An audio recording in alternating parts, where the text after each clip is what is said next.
single entity, but a system, a ideology, an idea, a organization that is holding us back in terms of technological and economic progress. Mm.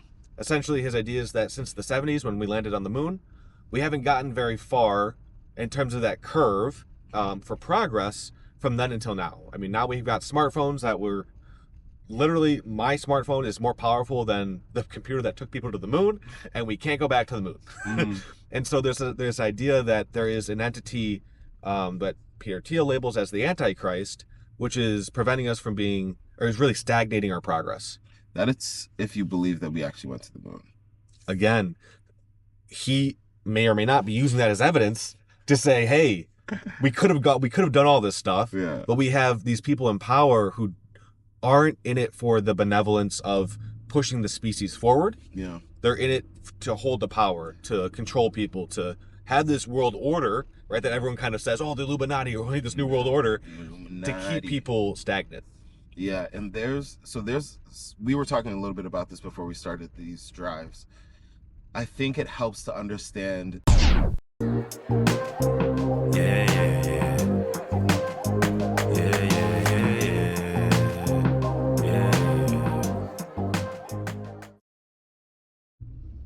All right.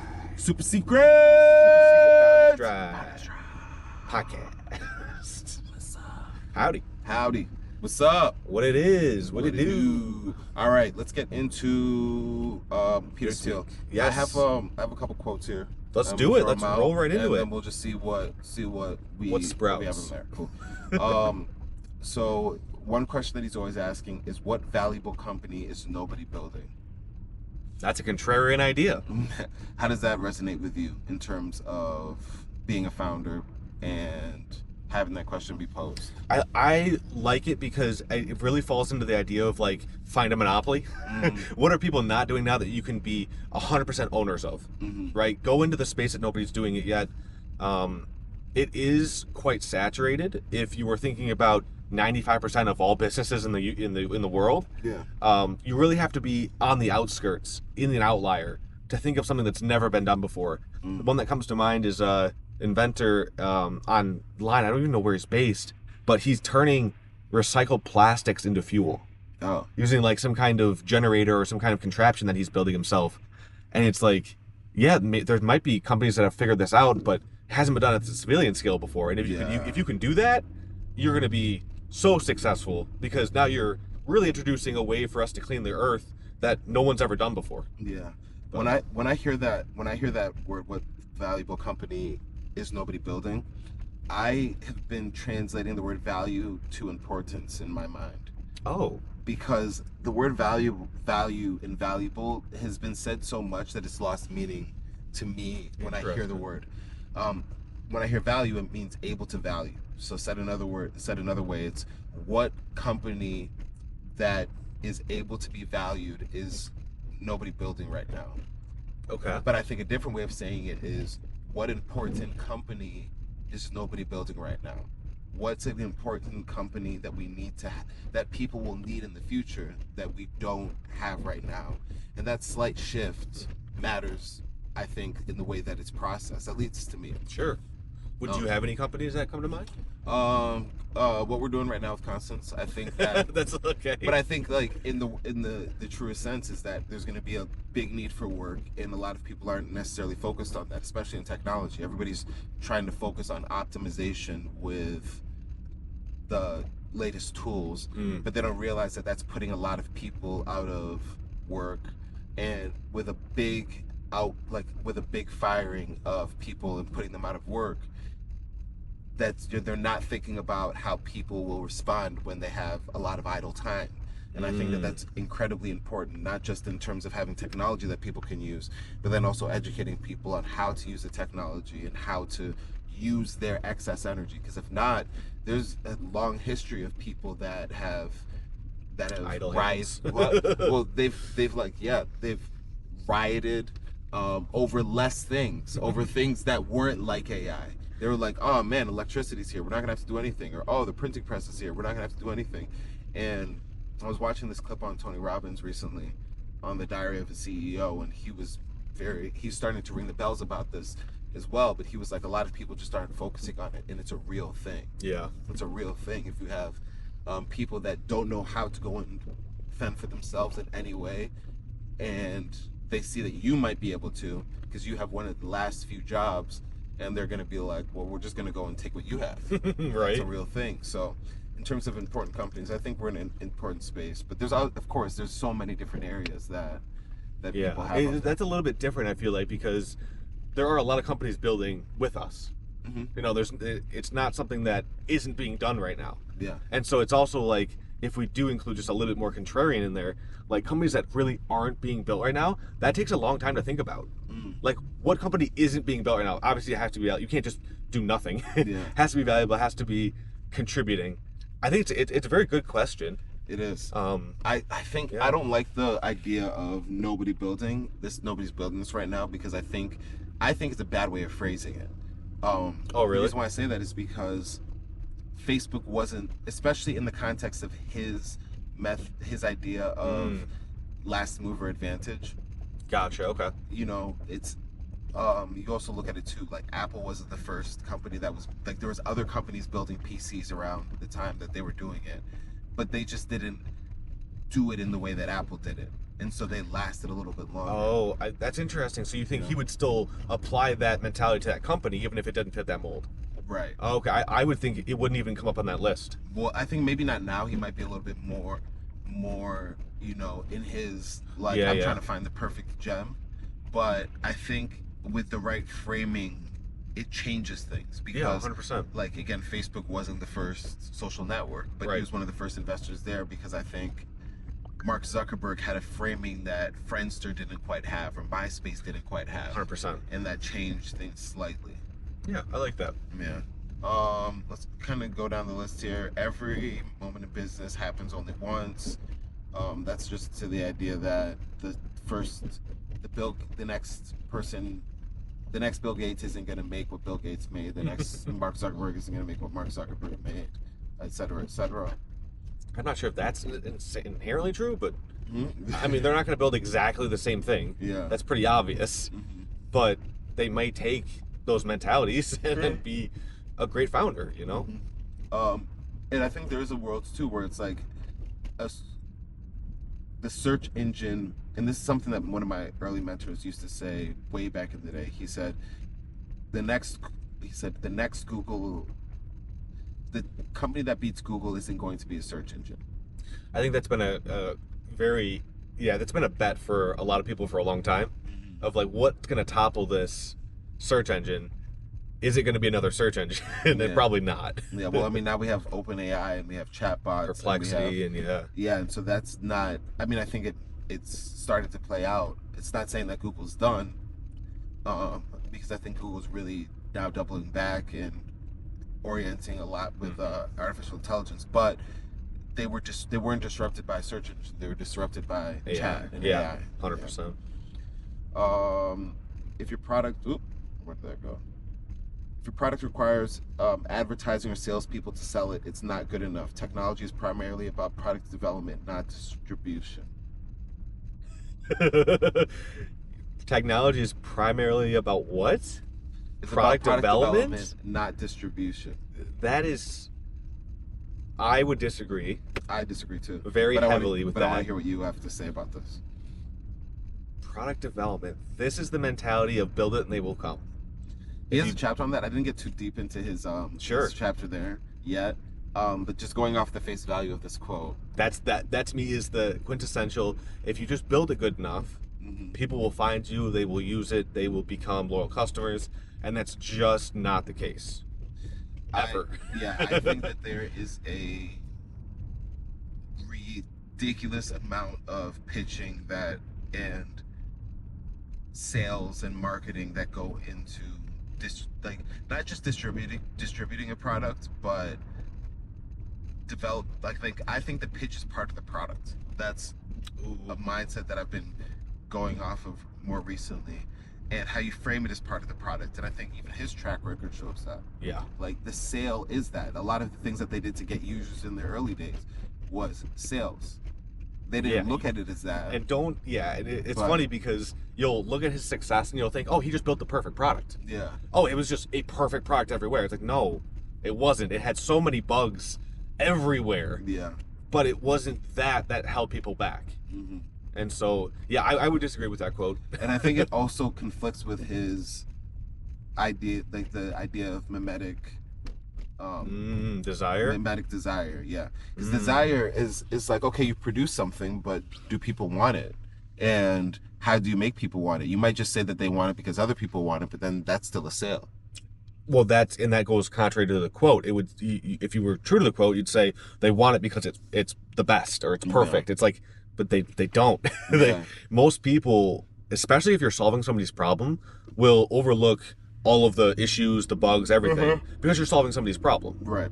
So yeah, so I think that's part of the sales. So I don't necessarily agree with the way that it's phrased. I think there might be more context just given what we've. I'm sure there is. Yeah. Yeah, but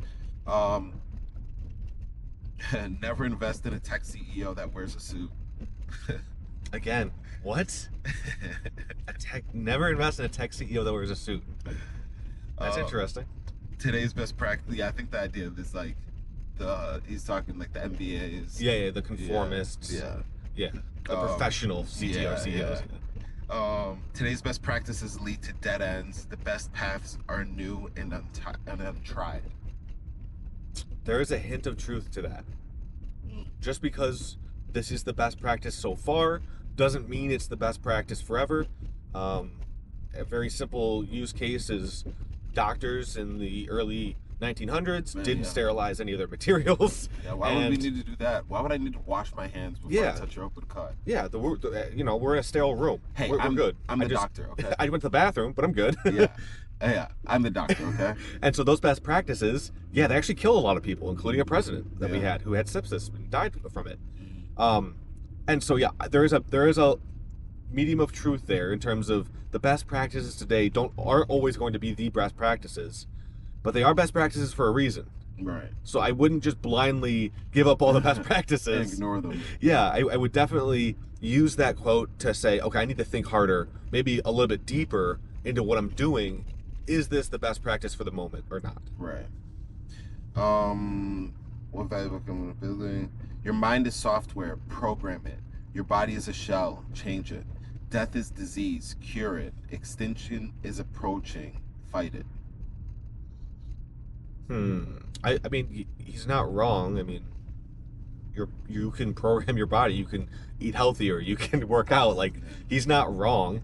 But I also know he has a very, very big fear of death.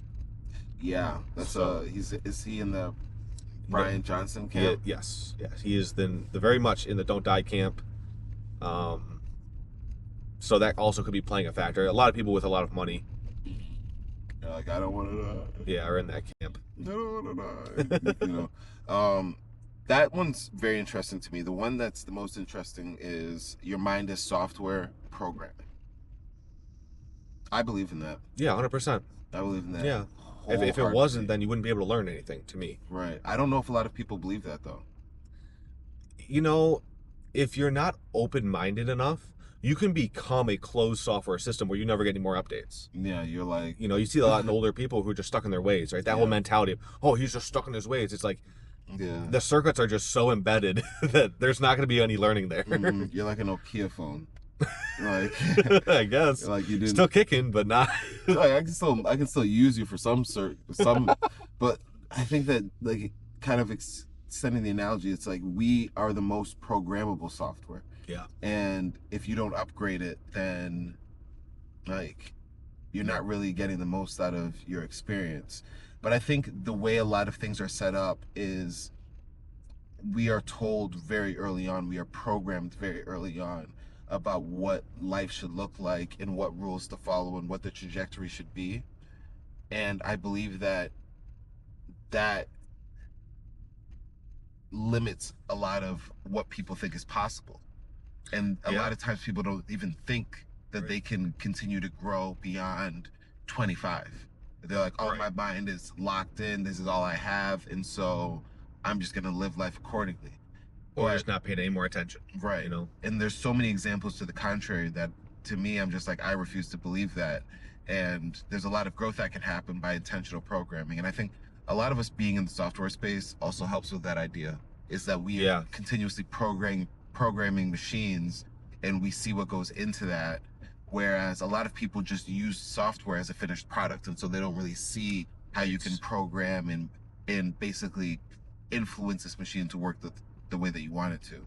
Yeah, I've got 2 points on that. The first point being the fact that program is the definition means that reprogram is an option. Yeah. And so even just understanding that, right? If you were told, yeah, you're programmed this way at a young age, okay, I automatically know that if you said programmed, I can reprogram something. Yeah. And so like, okay, now my mind is open. But the second thing is that if you're watching this right now in Constance, you are taking a step forward. You are actively trying to program or reprogram your mind with some more of this additional context. Yeah. So we thank you for that. Yeah, exactly. And I think also it's like what we're doing is we're programming our thought patterns with different thought patterns of successful entrepreneurs. Yep. And I think that's really important. Another thing that we have here is brilliant. Wait, did you say your second point? Yeah, okay. Which is thanking them for watching this reprogramming episode. Yes. Then it goes, brilliant thinking is rare, but courage is even rarer. But courage is an even shorter supply than genius. Interesting. Yeah, brilliant thinking is rare, but courage is an even shorter supply than genius. That's something that I've heard from a few different founders as well. Yeah, I think you need to be in the right scenario to understand when to use that courage and speak up and have a contrarian point of view maybe, and when not to. Yeah. But yeah, I could see, specifically in a spot that's very competitive and maybe a little bit authoritarian, you may not want to speak up. And so having courage could be like, oh yeah, I want more people like that. Yeah. One thing that I've seen is like I think the courage thing, like I really resonate with this, because I think that there are a lot of smart people in this world, a shocking amount of intelligent people in this world, but a lot of people, you never hear them because they don't speak up. They're scared of public opinion. They're scared of other people that might dog their ideas. They have this voice in their head of somebody making fun of them, or who didn't really even quite understand their ideas. Yeah. And so I see this a lot. I see people that second guess themselves, where I'm like, you're a lot smarter than you realize, but you're just not, you don't feel comfortable speaking up. And I now wonder how many ideas are lost. Lost to time and humanity because one person didn't speak up. Yeah, you can lose a lot of things to humility and just being embarrassed, right? Or self-deprecating in a way that is, you're locking yourself down, and when you're doing that, you are reinforcing that program, right? And it's going to come back even stronger. Oh, you're not good enough. You can't do this. You're not smart enough. You don't have a good idea. Yeah. I think going back to the whole the programming thing is then, okay, if we program our mind, how do we program it? And I think a lot of it is through creating different experiences that give you evidence on how you can act in the future. If I spoke up one time, even if it wasn't like my full idea, even if it was a small idea, that helps next time when you want to communicate. That's not really taught as much, for better or worse, Right. So there was maybe we go through a couple more. I have one more we can land on. Let's throw it out there, man. The Antichrist. Oh, the Antichrist. The Antichrist. Peter talked about this. Peter's been doing some closed lectures, invite-only lectures. I think you have to buy a ticket or something. A series of 4 lectures in Silicon Valley talking about theology. Specifically, his notes are on the Antichrist. And it's interesting because really what it boils down to is his idea that the Antichrist is not just a person or a single entity, but a system, an idea, a organization that is holding us back in terms of technological and economic progress. Essentially, his idea is that since the 70s, when we landed on the moon, we haven't gotten very far in terms of that curve for progress from then until now. I mean, now we've got smartphones that were literally, my smartphone is more powerful than the computer that took people to the moon, and we can't go back to the moon. And so there's this idea that there is an entity that Peter Thiel labels as the Antichrist, which is preventing us from being, or is really stagnating our progress. That it's if you believe that we actually went to the moon. Again, he may or may not be using that as evidence to say, hey, we could have done all this stuff, Yeah. but we have these people in power who aren't in it for the benevolence of pushing the species forward. Yeah. They're in it to hold the power, to control people, to have this world order, right? That everyone kind of says, oh, the Illuminati, or this new world order, to keep people stagnant. Yeah, and we were talking a little bit about this before we started these drives. I think it helps to understand. Well, actually, I haven't been to any of these lectures, but I can maybe put out a framework that I believe is true, in terms of why he's using the word the Antichrist. Okay. I believe that God is good, and people say that in church all the time. God is good all the time, all the time. God is good, right? So, but I believe that in a more literal sense. I believe that God is all the good things by definition. Yeah, God equals good. Yeah. Not he's a good person, he's good, cool, he's nice guy. No, God equals good. It's good. It's like this concept of good, which was here before everybody and after everybody is here. And the opposite of good is obviously bad. And so good is like the etymology of that word is rooted in like benevolent, it's rooted in like better, like content. It's like what you want. It's always striving. It's like this idea of like better. Right. Things can be better. And I think a lot of the Christian faith is like even in the worst situations, look for the better. Yeah. There's looking for the better. And so I think if his representation of Christ of good is Christ and Jesus Christ, then the Antichrist is the opposite, striving towards like chaos or like bad or worse situations or being okay with worse situations. And if you look at what you were just talking about, the Antichrist is here today. The way I'm parsing it is that he's saying we are actively fighting against progress, and we're actively fighting against 100%. A better society. 100%. Yeah. Yep. That's his idea of like, hey, it's here. We need to be aware of this stuff. We need to fight against it. Yeah. And in that aspect, I would agree is that there has been a level of technological and economic stagnation that we haven't been able to get out of in the last couple decades, it feels like. Yeah, and that's an interesting talk, because do we think that the advancements that we've been making in terms of artificial intelligence, more connectivity, is that really a lack of technological progress? Right. And that's a great conversation in terms of like, we are making progress. Yeah. This thing is very small and I can do a lot of things on it. Yeah. But like, we're still on Earth. Yeah. We are still flying in the same planes we had in the 60s and 70s. They haven't gotten any faster, better, or bigger. You know, it's like a lot of things haven't gotten that much better. But what were you saying? I think what I was saying is that the thing that people misunderstand is that technology is not a well, we're gotta throw me off for a second. Just for everybody, we parked because we had like some technical difficulties, but wrapping this up, technology is not a given. Like, technological progress is not a given. Right. And I think a lot of people think it's a given just because they're receiving constant updates all the time. But there are people behind that are actually putting a lot of effort in to make sure that we have these things. And if that's not being supported, then we risk living in a world where we don't have technological progress and we end up reverting back. And not just in the idealistic, nostalgic, good ways, but in ways that, you know, are not as ideal. No, like real ways where like you wouldn't have constants. Yeah. You would have to revert back to a spot where you wouldn't have that. Yeah, you don't have constants, you wouldn't have, but then there's like medical situations that we just take for granted that are developed. So like when you develop things in the AI space or the software space,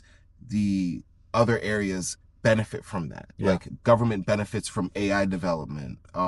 Medicine benefits from AI development. Like, we all benefit from this technological progress. And so we have to make sure that we support that. Yeah. But yeah, it looks like our camera's... Anything else? It looks like the camera's tired right now, so we're going to have to roll off. All right. We'll see you guys in the next week. Founders Drive. Peace. Peace.